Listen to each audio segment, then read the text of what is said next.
focus on culture, focus on having the team really create the culture and uphold the culture. And I think if you really believe in wanting to attract longtime employees, there has to be, a reason why they want to join this group, and they have to connect with their fellow teammates. This is Growth in Dentistry, a dental intelligence podcast where we ask the question, what does growth in dentistry look like to you? I'm Katie Polson, a dental hygienist and your host. Welcome to another episode of Growth in Dentistry. I'm Katie Polson, and we are excited to continue our conversation on culture in a team and how that improves.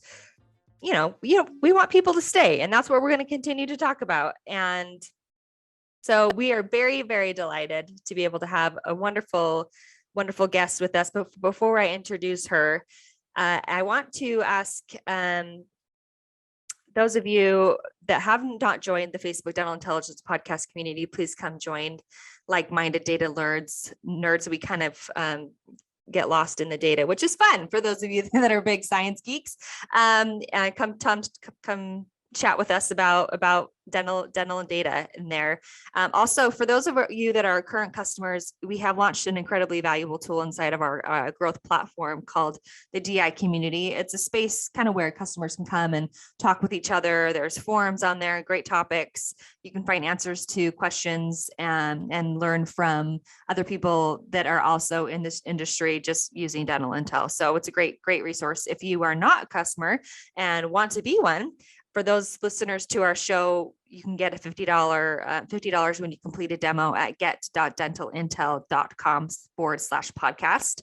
I'll put that in the show notes, but that is again, get.dentalintel.com/podcast. With all that, we got that out of the way. I'm so excited to introduce Susan with Dental Coaches. She's a hygienist. I'm going to have her introduce yourself. So welcome. So glad to have you here. Thank you, Katie. It's my pleasure to be here. Tell me a little bit about yourself, and for those of you that might not be familiar with you. Okay. Well, I live in Connecticut, and similar to you, I grew up with a dad who's a dentist and loved dentistry, encouraged his kids to go into the field. I was a hygienist for over 19 years, was coached by a lot of different consulting companies through the path of my career, and I really enjoyed the challenge of, serving patients better, growing the practice, having an outside observer come in and tell us what was happening in other practices around the country. And I kind of gravitated towards coaching doctors and teams because I loved helping them grow their businesses and continue to take great care of patients, because I think dentistry is an amazing, amazing profession. So I've been a dental coach for 16 years now. That's great. Such a great, I love the passion that I can just tell. And on some of the stuff that I've read and listened from you, I'm just so excited that you're here. So thank you so much. So this month and every month we kind of focus on a problem that we're trying to solve. And this month, and we've talked about the staffing dilemma in the past. It's kind of almost, I feel almost bad talking about it again for another month, but I feel like people are really struggling to find team members, which is really important. But this month we really wanted to focus on how do you create a culture and a team where people want to stay. And I'm going to use the term lifer. Like we've all have team members. I mean, like office managers and whoever, assistants who are lifers in a practice. They start with a dentist and then they retire when they retire. Like that would be the ideal. I think I would love, I'm sure there'd be a lot of dentists who'd be so grateful to have their assistant, to never have to hire an assistant ever again. Right. Right. But as we were talking before in the pre-show, the shift in team has been a really big thing. So how have you seen that shift from kind of production focused coaching, maybe that has happened a lot, to now more team focused? Well, I have really shifted a lot of what we're doing to focus on culture, focus on having the team really create the culture and uphold the culture. And I think if you really believe in wanting to attract longtime employees, there has to be, a reason why they want to join this group, and they have to connect with their fellow teammates. And culture to me is important to define in a simple way. So we've been doing exercises with teams to for them to come up with together and brainstorm on maybe 4 things, 4 words, and to keep it really simple. And if you can create an acronym for those 4 words. So we kind of boil it down. We start with like, what's important to us in our practice? What do we want to be known for? What do we want to be known for in the community, to each other, to our patients, to, to the legacy of this practice? So what I like to do is, boil things down, come up with 4 words, and it's important, I think, that everybody remembers them. Too many people create a culture when it's like 6 or 7 things to remember, and you're like, oh yeah, what were those again? So I think with one team we worked in, they came up with an acronym called NICU, and it stood for neighborly, integrity, clinical excellence, and unity. And that was what they believed in as a group. And we worked together to get to that point, and then to really think about having everyone sign a document, just a poster board that I agree to these things. And one of the tips that we've been working with doctors is, once your team gets this culture, you can look at what type of behaviors and actions exemplify that culture. What does it mean for us to be neighborly, or to have integrity, or to have unity as a team? And it's a good way to really talk about if someone's not in alignment, with the culture. And yeah, it's been really love powerful. that. I love that example. It really hyper focuses what everyone should be working on, and everything else. I mean, I can think of like neighborly, like marketing, like how do we become more neighborly in our marketing, or how do we become, or unified, or whatever we want to do for a team. Like we could go help a neighbor, or there's just so many options. Right. I love that. I love that idea. Such a good one. Yeah, and the other thing we talked about too with the team and with the practice owners and the doctors is, if we have a decision to make in our practice, if we have a decision to make on a new piece of equipment, or a new service mix, or a new team member, or a new process, or a new system, run it through the filter of those core values of your culture. Does it align with what you're trying to achieve? And then you can make your decision. Do we really want to add that? Is that going to align with our culture, or is that going to feel in, disalignment, if that's a word, or unaligned? Yeah. I like that for sure. It helps make decisions as well, because there's so many ways to do dentistry. There's so many ways to run a practice, right? And if you see so-and-so, one of your old classmates doing that, it's easy to get caught up and like, oh, well, we should be doing that too, right? But maybe you shouldn't. Right. Yeah. And I think when you're hiring, it's really important to share those, those values and that culture with any potential new hire, to, be like, here's what our team, believes in, whether it's a small team or a big team, this is very important to us. So you're going to need to really think about if, these resonate with you. Because if they don't, I know it's so tough hiring right now, but I don't know what's worse, being short-staffed or having a bad hire. That's for each practice to figure out. It's true. Yeah. Because, bad hire, they might weed them, especially if you have a great culture, right? And you like implement, if you have a bad hire, they'll weed themselves out in 90 days. Right. Right. So, yeah. Yeah. Awesome.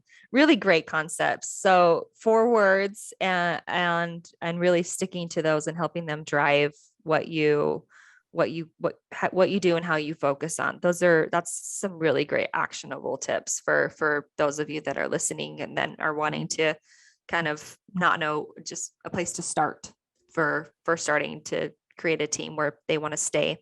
One of the things that I wanted to focus on is what advice, I guess, do you have for team members? And both of us have worked as a team member instead of, a practice owner, and you've dealt with a lot of people, but what advice do you have for team members who want to get involved and maybe they feel like, well, that's great. Like I want to have a great culture, but it's not being driven by the leaders in my practice, the office manager or dentist or whoever kind of is in control. What advice, I guess, do you have for those people, and how can they make a change? Well, I think that, anyone in the practice can be a leader, right? Maybe you don't have that title, but that really shouldn't truly matter. I always like to think about, what do you want to be known for? What would you want? What do you want your community to say about you? What would you want someone to say? Oh, well, I saw this hygienist or this assistant, or, I was greeted by this practice administrator. What do you want to be known for? That you feel really, really proud about, because we spend a lot of time at work, right? I always think it's important to like where you work. And I've never stayed with a job where I didn't feel like I didn't really like the people I was working with. And, there's always different personalities, and, we all have to kind of give and take at work. But I think as a team member, if you can get with either your department or your team and be able to have an open discussion of, what's the word on the street? If somebody says, I go to ABC Dental, what do you want people to say? Oh, they're really nice there. They're really fun there. They take great care of me. They do beautiful work. Or versus, oh, I always have to wait when I go in there. Or they always have a new person at the front desk when I go in there, or things like that. So I think there's ways to have discussions. And then, I think if people take a little personal responsibility and model the way, that can help.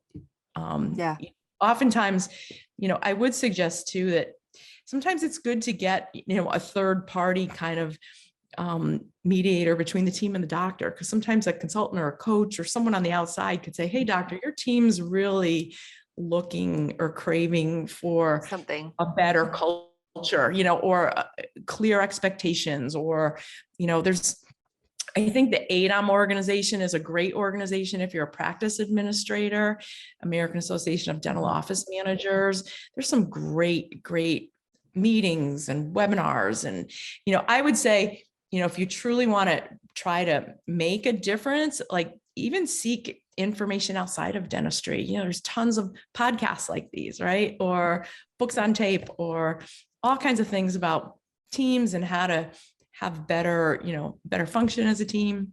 Yeah. So yeah, I love that idea. I love getting, I say this a lot, that dentistry can be really lonely. And especially if you're in a practice where you feel like you're the only one that really wants to create a better culture, but you don't want to leave your practice, whatever that may be. I love that advice of seeking outside like fulfillment from organizations like ADOM, or there's so many Facebook dental communities. There's, name one, and you could join it and find like-minded people like you that want to talk about, and might have some great advice. Right. Yeah. Catherine Eitel Belt speaks on this topic that she calls courageous conversations. And she has, I've had her as a guest, and I have a community of office practice administrators that meet once a month. So there are these different groups you can join. And she talks about, how you can have a courageous conversation with the leader of your practice. And, if it means that much to you that, you really, care about moving the dial, I think you need to try to find a way to sit down with the leaders in the office and have an open discussion of why this is important to you and what you think could be gained from it. Yeah, for sure. I love that idea. And maybe it's just that they felt like they don't have time, and they need they need a chief culture officer, whoever in their practice, to like take that over, but if you don't have those hard conversations, those courageous conversations, then how do you know? Yeah, that's a great advice. what do you think, as I was thinking about lifers and as we were going to come onto this podcast, I was thinking of what sets, as I'm thinking of the practices that I've dealt with, and you've dealt with many more as a coach. What do those practices have in common that have lifer employees? Like, what do they look like? And maybe people can kind of pattern their practice after that.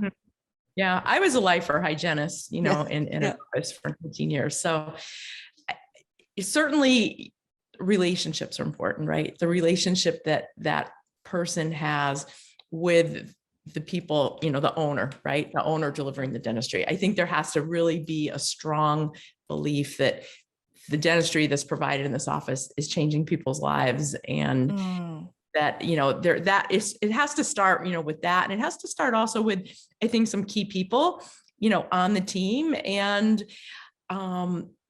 relationships with the patients. I think the people that stay with a practice, they stay for, many times the reasons because they like the patients.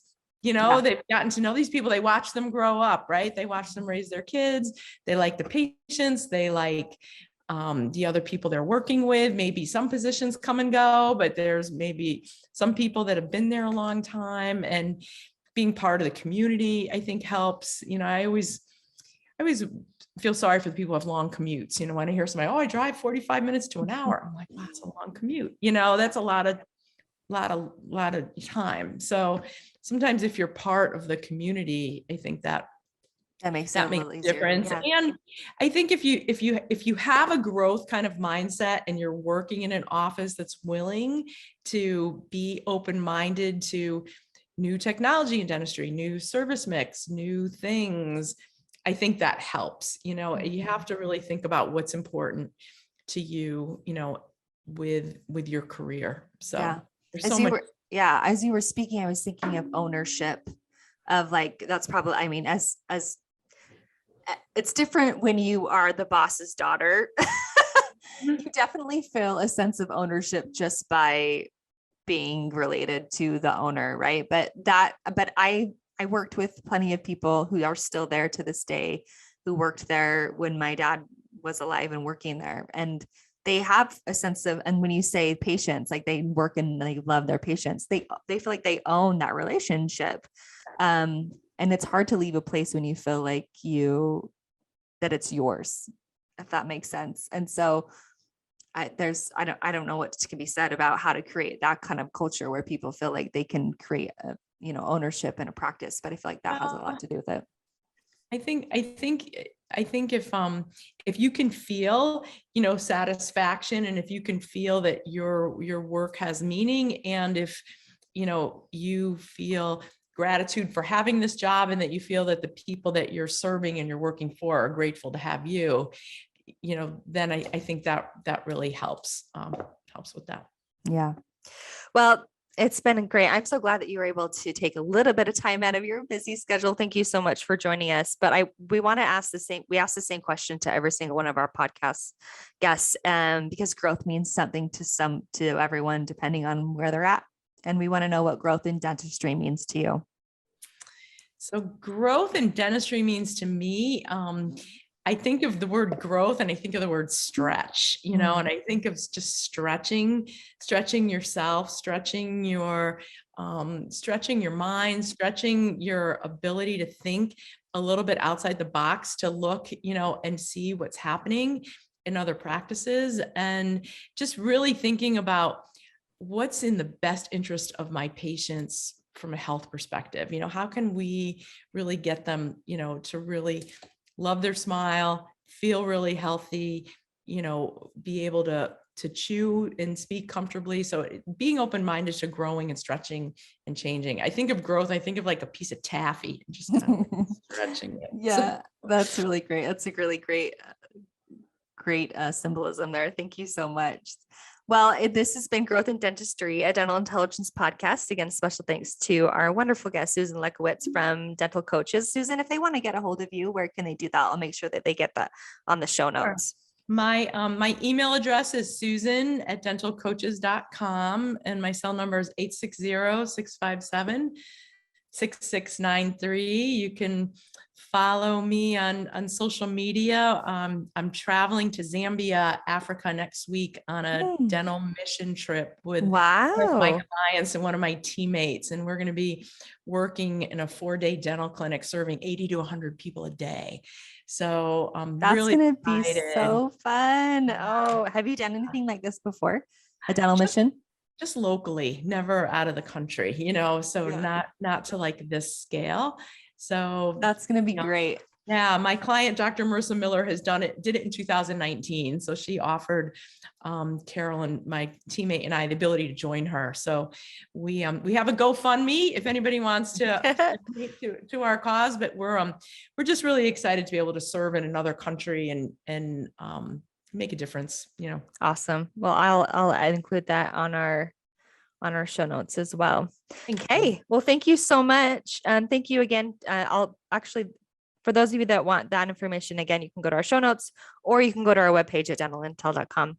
So thank you for our marketing department, specifically Kat and Brittany and all their work on this podcast. I'm Katie Polson. Keep growing.